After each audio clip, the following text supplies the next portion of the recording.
პასუხი უნდა მივიღოთ დაზარალებულებმა, დაშავებულებმა, ტყვეობაში მყოფებმა. 9 თვიანი პატიმრობიდან გათავისუფლებული ნიკა კაცია იმ ძალოვნების წინააღმდეგ ბრძოლას იწყებს, ვინც მას ნარკოტიკები ჩაუდო.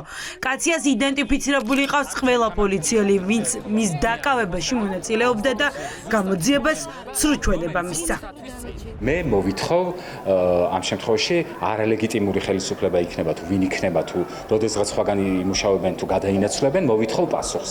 ეს პასუხი გულისხმობს იმას, რომ კომპენსაცია იქნება ეს, დასჯა იქნება ეს, იმ ადამიანების მხილება იქნება, რომლებიც ამ საქმეში მონაწილეობდნენ და იყვნენ ბევრი თუ აბრალებდნენ სხვას, მათ შორის იცით, რომ ერთ-ერთ პოლიციელს უბრალოდ დააბრალეს, ესე მოქნევით დააბრალეს, რომ ვითომ თითქოს და მან ამოიღო ჩემი ჯიბიდან ნარკოტიკი, რომელიც უბრალოდ თვალით არ მინახავს. ნიკოლას კაცია, როდესაც უთითებს სხვა პირებს, რომ მას იმ პოლიციელებმა ჩაიდინეს დანაშაული, ეს საქმე არ არის გამოძიებული. ანუ სამართლიანობა არის ურთიერთობის ფორმა სახელმწიფოსა და მოქალაქეს შორის და ნებისმიერ მოქალაქეს აქვს უფლება იპოვოს თავისი სამართალი საკუთარ ქვეყანაში, რაც ნიკოლას კაციას ჯერჯერობით არ უპოვია.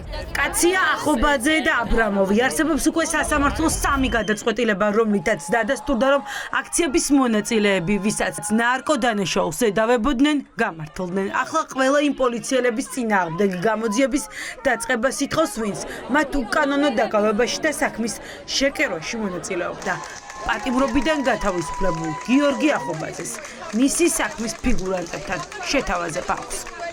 გამომდინარე იქიდან, რომ რეალურად ეს რეჟიმი დგას აი ამ რიგით პოლიციელებზე, ამიტომ მე აი ჩემი, როგორ გითხრა, სამართლის პოვნას მირჩევნია, რომ რაღაცნაირად ამ ადამიანებთან სალაპარაკო სივრცე მქონდეს პოლიციელებთან, ამ შორიდან სულ ელაპარაკები ეთერებიდან, რომ იქნებ მოვიდნენ ჭკუაზე, გაერთიანდნენ, ერთმანეთის ნდობა აღიდგინონ და თავიანთ კრიმინალ უფროსებს უბრალოდ მოუტრიალდნენ და ბორკილები დაადონ და დადგნენ ხალხის გვერდში.